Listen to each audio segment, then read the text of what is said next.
खूब भजन किया विश्वामित्र जी ने। महान धनुर्धर है, ऐसे वैसे वीर नहीं है, यशोबा हमारी कुछ नहीं विश्वामित्र जी के आगे। तप में देखो तो अद्वितीय, और अस्त्र विद्या में देखो तो अद्वितीय, और भाग्य तो ऐसा है कि जन्मे कुशिक वंश में और स्थिति प्राप्त की ब्रह्म ऋषि की। अद्भुत। आज सौभाग्य उदय हुआ अपने भजन को आंखों से देखने का। महाराज चक्रवर्ती सम्राट परम प्रेमी अवध नरेश श्री दशरथ जी के दरबार में पधारे विश्वामित्र जी। दशरथ जी ने आनंद पूर्वक आह्लाद आनंद मगन, क्योंकि आनंद सिंधु आंगन में खेल रहा है, तो विचार किया कि आशीर्वाद देने विश्वामित्र जी आए। अर्घपाद्य पूजन आदि करके उच्च सिंहासन पर विराजमान करके चरणों में प्रणाम करके बैठ गए। आज्ञा कीजिए भगवान। वशिष्ठ जी विश्वामित्र जी बड़े प्रेम से मिले। विश्वामित्र जी ने कहा, मैं एक कार्य हेतु आया हूं। हम ऋषिजन जब यज्ञ करते हैं, ध्यान परायण होते हैं, उस समय दुष्ट जन हमारे यज्ञ को नष्ट कर देते हैं। रावण की आज्ञा थी कहीं भी कोई भी साधन भजन न करने पावे। जो बड़े मंत्रवेत्ता है उनके समीप तो नहीं आते, मारते तो नहीं, उनको इतनी सामर्थ्य नहीं, पर वो विध्वंस कर देते हैं, ध्यान भंग कर देते हैं, यज्ञ नष्ट कर देते हैं। तो हम आपसे प्रार्थना करने आए हैं, मांगने आए हैं आपसे, आप अपने बड़े पुत्र श्री राम को हमें प्रदान कीजिए, जिससे हमारी यज्ञ की रक्षा करेंगे। सावधान होकर रक्षा में रहेंगे तो हम ध्यानस्थ होकर प्रभु का चिंतन करेंगे। ये बात सुनते ही दशरथ जी कांप गए। हाथ जोड़ करके उनके चरणों के समीप जाकर कहा, भगवान यदि आप इस सम्राट पद मांगे तो अभी मैं छोड़कर चला जाऊं, प्राण मांगे तो मैं अभी दे दूं। वैसे सब हमारे प्राणों से प्रिय पुत्र हैं, पर राम को प्रभु ये हमसे नहीं हो सकता। वशिष्ठ जी की तरफ देखकर विश्वामित्र जी ने कहा, इनको समझाइए। वशिष्ठ जी ने कहा, महाराज आपका यश होगा, कुमारों का मंगल होगा, आप मेरी बात मान करके अपने पुत्रों को इनके प्रदान कर दीजिए। गुरु आज्ञा, देखो गुरु आज्ञा पर कोई प्रश्न नहीं होता। अब बोलने की कोई गुंजाइश नहीं, गुरुदेव ने कह दिया। राम लक्ष्मण को बुलाया। लक्ष्मण जी छाया की तरह भगवान के साथ रहते हैं। आपको विश्वामित्र जी ने अपनी यज्ञ रक्षा हेतु हमसे मांगा है, बहुत सावधानी पूर्वक रहना। और ऋषि से कहा कि विश्वामित्र जी से कि मानो आप हमारे प्राण लिए जा रहे हो भगवान, अगर जरा सा भी कुछ तो हमारे प्राण निकल जाएंगे।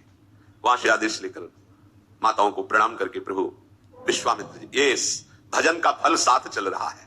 पुरुष सिंह दो वीर, हरसि चले मुनि भय हरन, कृपा सिंधु मति धीर, अखिल विश्व कारण करन।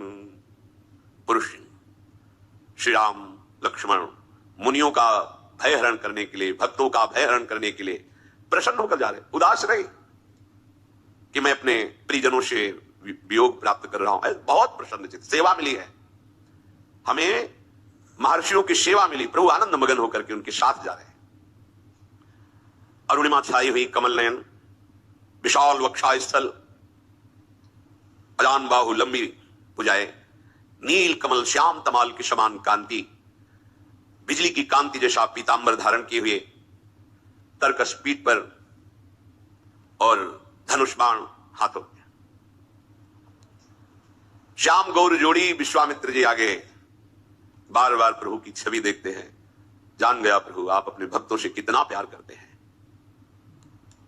आप हम जैसे अपने भक्तों के लिए माता पिता और महल के सुख का त्याग कर हमारे साथ चल रहे हैं। मगन होकर जा ही रहे थे कि भयानक आवाज आई। विश्वामित्र जी ने रुको। भगवान श्री राम जी ने कहा कि आवाज कैसी थी भगवान? बोले एक बहुत भयानक राक्षसी रहती है, वो गंध मात्र से जान लेती है कि कोई वन में प्रवेश किया, वही राक्षसी है। पहले को सामने दिखाई दी पर्वताकार राक्षसी, ताड़का नाम था। वो क्रोध में भर करके विश्वामित्र जी की तरफ और प्रभु की तरफ दौड़ी।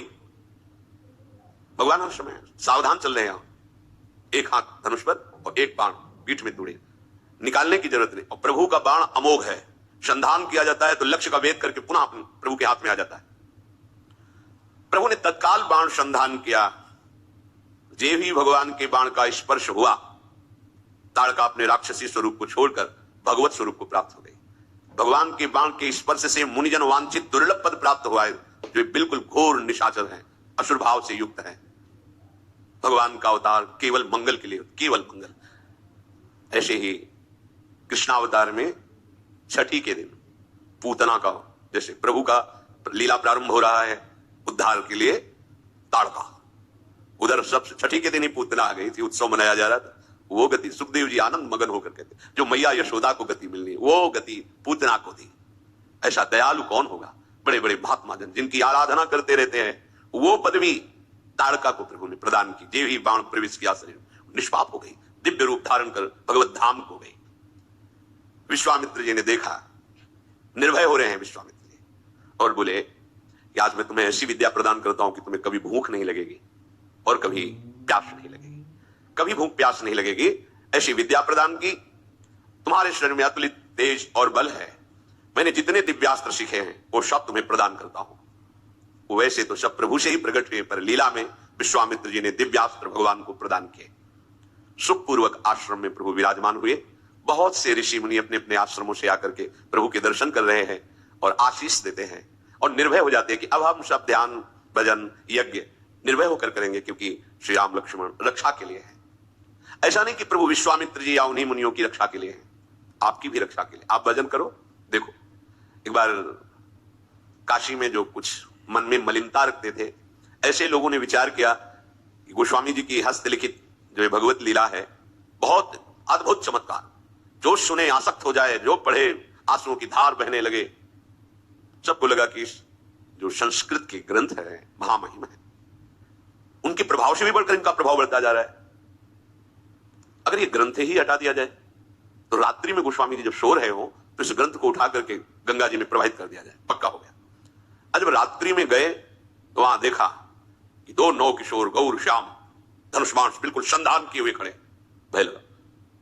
कुटिया के दूसरे दरवाजे पर थे, यज्ञ मंडप जैसी कुटिया, वहां देखो भयभीत हो गए, भाग गए।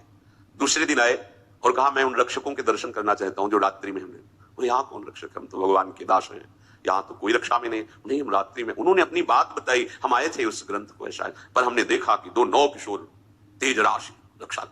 भगवान के वचन है, भगवान त्रिकाल सत्य बोलते हैं। करो सदा तिनके रखवारी, स्वयं ज्यों बालक राखे महतारी। स्वयं पार्षद नहीं भेजते, अनंत शक्ति संपन्न पार्षद, पर स्वयं श्री भगवान अपने जनों की रक्षा करते हैं। सुंदर कंदमूल फल प्रभु को अर्पित किया गया। रात्रि में प्रभु जब शयन की, प्रातः काल हुआ, नित्य क्रिया की और कहा सब ऋषि निर्भय रहो, पूरे वन में कहीं कोई भी निशाचर आतंक नहीं कर सकता। अब जीव ही स्वाहा हुआ और धुआं उठा तो महाक्रोध धारण करके राक्षस मारीच अपने सहायकों के साथ विनाश करने के लिए आ गया। यज्ञ विध्वंस। भगवान तो रक्षा के लिए खड़े ही थे, बड़े लीला बिहारी हैं। फण वाला बाण नहीं मारा, बिना फण वाला, क्योंकि कट जाता उसी समय, तो आगे लीला में कैसे सहयोग करता। इसलिए मारीच को बिना फण वाला बाण मारा, वो 100 योजन विस्तार वाले समुद्र के पार गिरा, 400 कोस दूर जाकर गिरा। उसका सहायक सुबाहु था।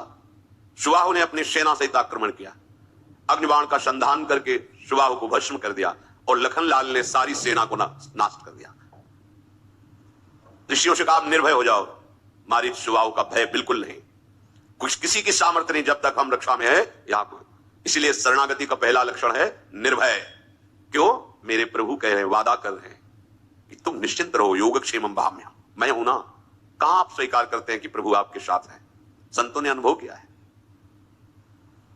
मुख में हो राम नाम, राम तेरे हाथ में, बंदे तू अकेला नहीं, राम तेरे साथ में। जब नाम चल रहा है तो प्रभु तुम्हारे हाथ में है, जैसे डोरी हाथ में, जैसा चाहो पतंग नचा लो। और नाम जापक तू अकेला नहीं, तेरा आराध्य देव तेरे साथ है। अनुभव करो, प्रभु मेरे साथ है।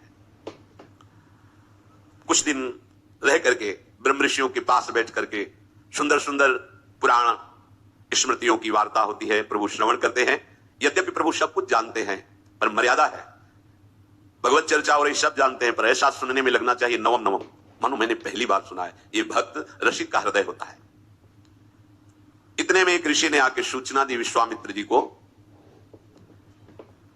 कि हे महामुनि, हमें सदानंद जी ने भेजा है। विदेहराज जनक के आचार्य हैं श्री सदानंद। उन्होंने कहा है कि बहुत सुंदर धनुष यज्ञ होने वाली है, आप उसमें सम्मिलित होइए, आशीर्वाद दीजिए, आप पधारिए। विश्वामित्र जी उनसे कहा मैं अवश्य आऊंगा। विश्वामित्र जी ने मुनि मंडली से कहा कि चलो परम ज्ञानी विदेहराज जनक का संग लाभ होगा और धनुष यज्ञ की शोभा का दर्शन करेंगे। प्रभु श्री राम और लक्ष्मण से भी कहा, जो आज्ञा कहकर प्रभु प्रसन्न हुए। समस्त ऋषि मंडली के साथ